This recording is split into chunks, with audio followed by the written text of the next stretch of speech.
Okay, so welcome. So WWE biggest main roster fumbles, the top 10 stars WWE dropped the ball on. Now, what happens when WWE takes a can't miss superstar and somehow misses? So tonight I'm counting down the top 10 biggest main roster fumbles, talents who should have been legends but ended up lost in the shuffle. So from Keith Lee to Finn Bálor, from Shayna Baszler to Toni Storm, this list will make you wonder what could have been. So first of all, I'm going to define what I state as a fumble. So a wrestler with hype, talent, fan support who never reached their expected potential on the main roster. So just to put ourselves in that context, it's NXT when they were in NXT versus when they made a transition to the main roster. I'm going to talk a little bit about the creative philosophy, the differences between Vince McMahon and Triple H. And of course, there's no bad wrestlers. They're just victim of bad booking. So here I go. Number 10, Finn Bálor. Finn made history in 2016 as the first Universal Champion. And he got injured that night, unfortunately for him. And he never got another shot at the top, period. Of course, he had championship matches. I remember a couple of years ago, he faced Seth Rollins for the World Heavyweight Championship. And those matches were very, very good. And I really thought at some point that they would pull the trigger and give the title of Finn, but they didn't. And the other thing that WWE did to essentially kill Finn Bálor is they turned his demon persona into a gimmick that lost its mystique after defeats to Roman Reigns and Edge at WrestleMania a couple of years ago. Now, right now, today, Finn plays a role of elevating others, Damian Priest, Dominic Mysterio, rather than being the main event star that he should have been. A career that started with fireworks now feels like a slow burn. Now, I made a video recently about Finn Bálor's maybe future babyface turn, and I really hope that WWE pulls the trigger on this. I hope they make Dominic Mysterio win back the Intercontinental Championship against Cena at Survivor Series so they can make the storyline I talk about in that video where Finn Bálor makes a babyface turn. So that's it for number 10, Finn Bálor. Number 9, Kairi Sane. Now, Kairi's charisma and talent is undeniable. And her elbow drop, man, it's iconic. That's the reason they call it the insane elbow. Now, her connection with the fans was instant. Yet, she never won a singles title on the main roster. And that's a crime in itself. Now that she's back and aligned with Asuka, there's hope for redemption. That storyline with Asuka right now, and again, I made a video on that. The title was the analyst present the wrestling analyst presents the most emotional women's feud yet, and I think that this storyline with Asuka is going to lead to maybe, and I hope so, uh, to a main event status for Kairi Sane. But her first run was a textbook example of wasted potential. Number 8, and she could easily be at an upper echelon than this, Toni Storm. Toni is proof that creative freedom matters. In WWE, she was an afterthought. Of course, she won one of the Mae Young Classics, and she was NXT UK champion. But on the main roster, nothing happened. In AEW, she's timeless Toni Storm. One of the best characters in wrestling today, and I'm not even watching AEW. That's how much of a star she is right now. WWE had a diamond and didn't bother polishing it. Her transformation outside WWE shows just how badly they missed the mark. Number 7, Ember Moon. Ember had everything. Now, she's known as Athena in AEW, of course. She had everything: athleticism, presence, and a killer moveset. Her eclipse was... Her battles with Asuka for the NXT Women's Championship were epic, and her reign showed that she could carry a division. On the main roster, she should have been a top player, but instead, injuries, a lack of creative direction left her sidelined, and it's just another case of WWE not knowing what to do with a unique talent, unfortunately. Number 6, Karrion Kross. Now, I'm not even talking about his second run. I'm talking about his first run right now.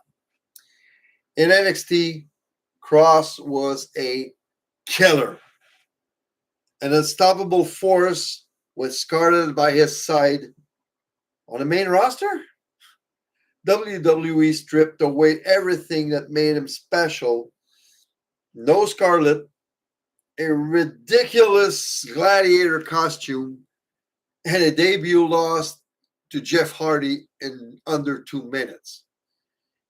Even after his return with Scarlett and a tease of a feud with Roman Reigns, he never regained his aura. From dominant champion to a forgotten mid-carder. This was sabotage. Number 5, Cesaro. Now, Cesaro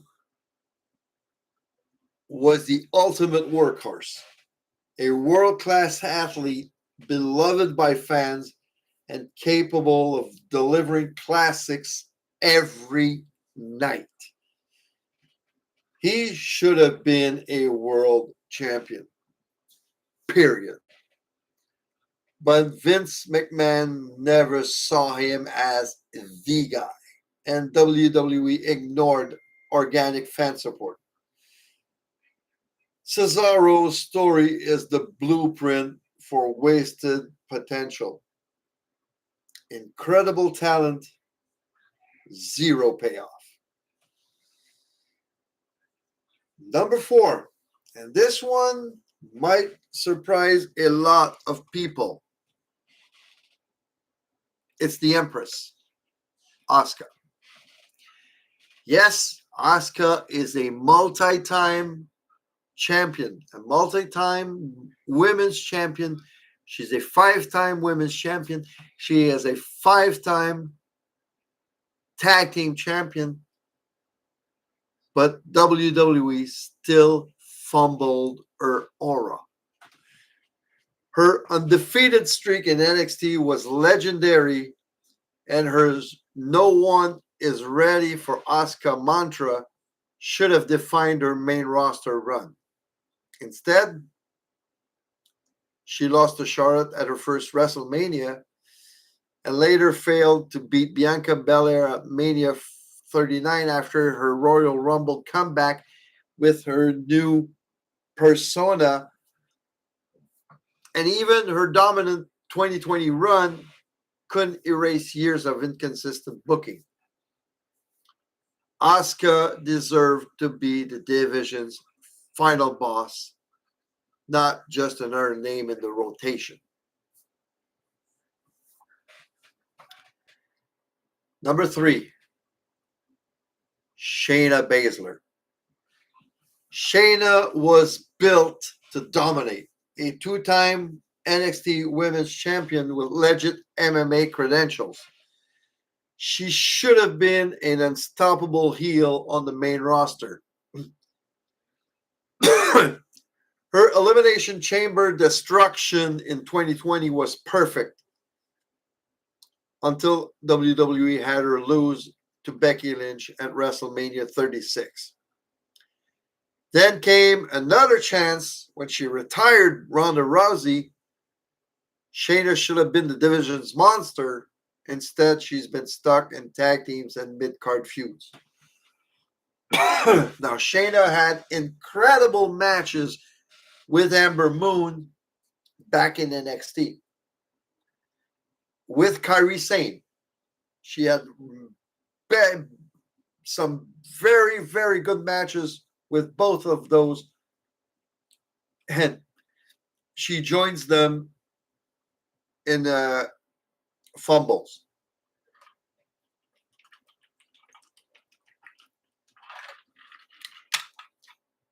Number 2, Shinsuke Nakamura. Every Nakamura comeback feels like a chance for redemption. And every goddamn time WWE drops the ball. His most recent return against Sami Zayn in the US Open Challenge was a great match, but what happened since? Nothing significant.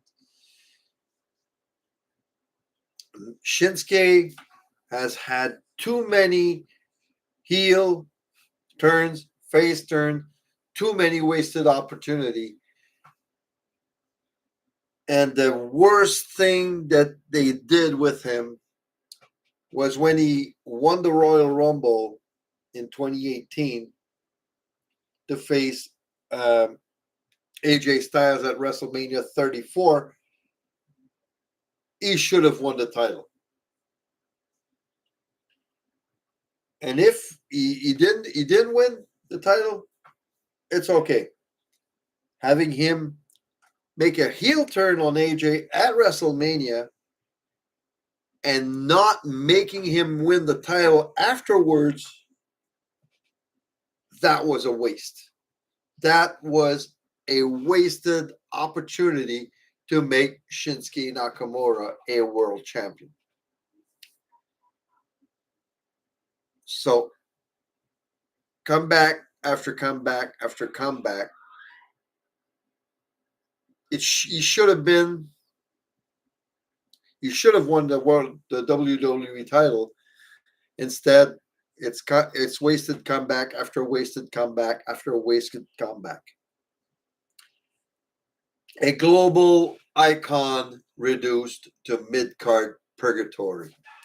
That's what Shinsuke Nakamura is. And number 1, Keith Lee.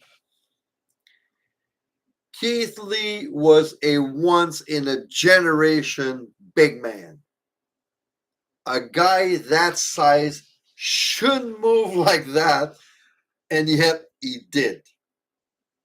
And WWE teased greatness with his Royal Rumble face-off against Brock Lesnar and his in 2019 Survivor Series showdown with Roman Reigns.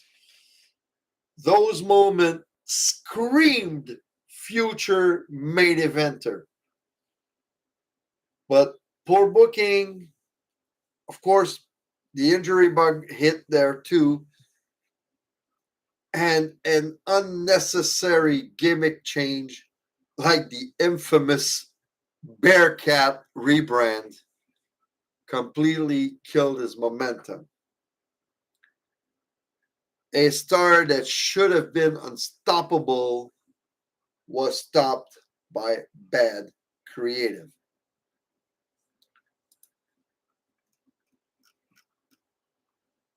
So why does WWE fumble talent like that? Well, let's start by inconsistent creative direction.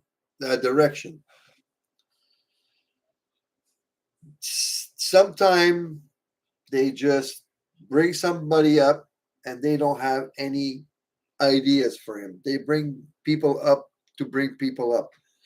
Or they have fucking stupid ideas. Like that gladiator costume with a Karrion Kross and removing everything that made Karrion Kross the killer he was in NXT and bring him with that ridiculous costume in the main roster was so bad. It was, wow. And another thing, that Bearcat idea with Keith Lee, fucking bad. Vince preferences over fan demand. The overcrowded roster. Of course, it's not everyone that can be on top. You have to have main event people. You gotta have mid card people. Gotta have low card people. That's just the reality. But if Vince would have listened a little bit more to the fans, those guys should have been, those girls and guys should have been fucking killers. Another reason is the NXT philosophy versus main roster philosophy clash. Back some years ago, when Triple H was controlling the creative of NXT, he was creating things, and Vince would completely demolish it when they get to the main roster. Of course, Vince had some success with people from NXT, Seth Rollins, Dean Ambrose, Roman Reigns. But in my opinion, there were a lot more fumbles than good shots. Of course, there's injuries. There's stop and start booking all the time. And there's so much things that can happen between the two entities, NXT and the main roster, that made all those fumbles possible. Now, Vince's view and Triple H's view are completely different. Vince was more like the spectacle. He was more focused on his part-time people like Brock Lesnar, like now Roman Reigns, and he was always hotshot booking. You know, he would need a shock value, bring Lesnar. You would need another big thing happening.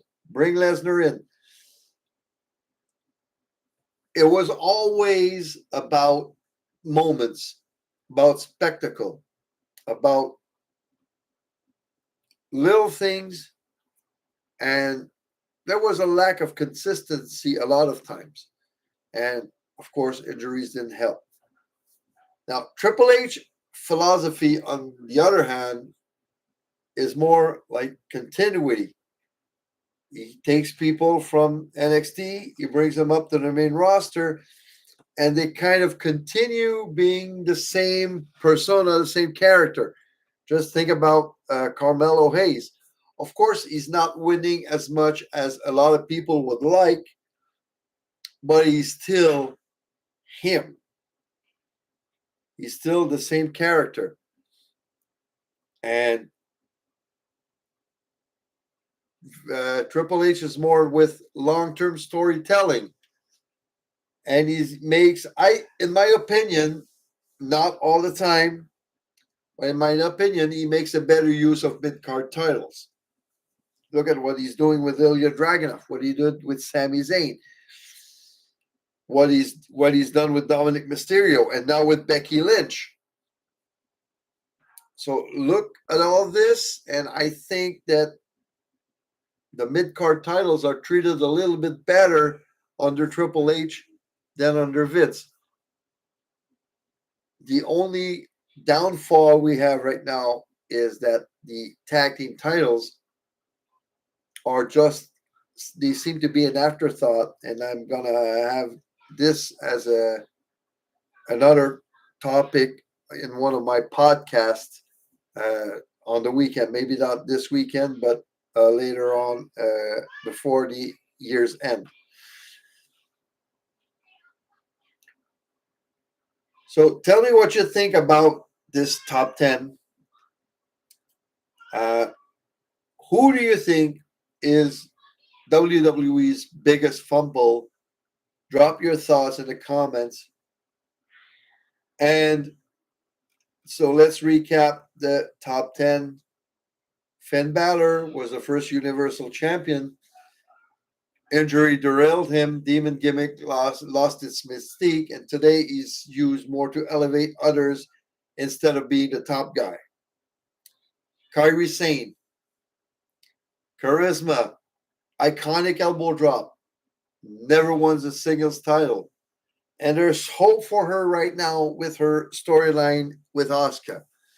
So let's hope that Kairi, or should I say, Kairi gets what she deserves. Toni Storm, number 8.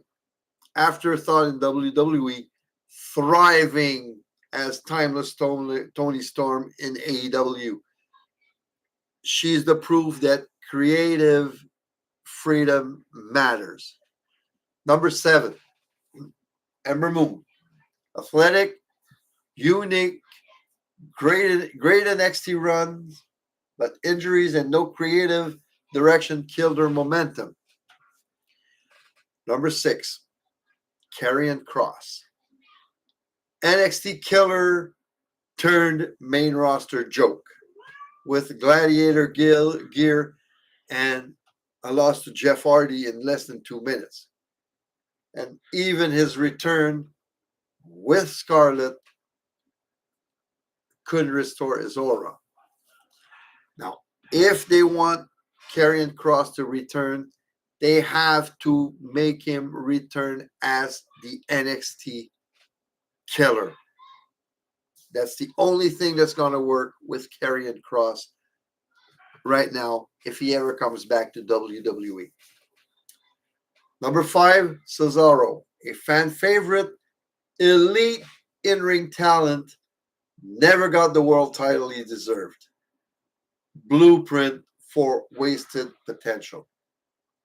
Number 4, Asuka, legendary NXT streak, but lost her aura after WrestleMania 34. She should have been the division's final boss. Number 3, Shayna Baszler, dominant NXT champ, perfect Elimination Chamber build, then lost to Becky at WrestleMania. She should have been the monster heel of the division. Number 2, Shinsuke Nakamura. Global icon, dream match with AJ Styles, wasted. And too many heel turn, face turn, and he's stuck in mid-card purgatory. And number 1, Keith Lee. A once-in-a-generation big man. Teased greatness versus Brock and Roman. And Bearcat gimmick and bad booking simply killed his momentum. So that's it for this live feed. Hope you have a great evening.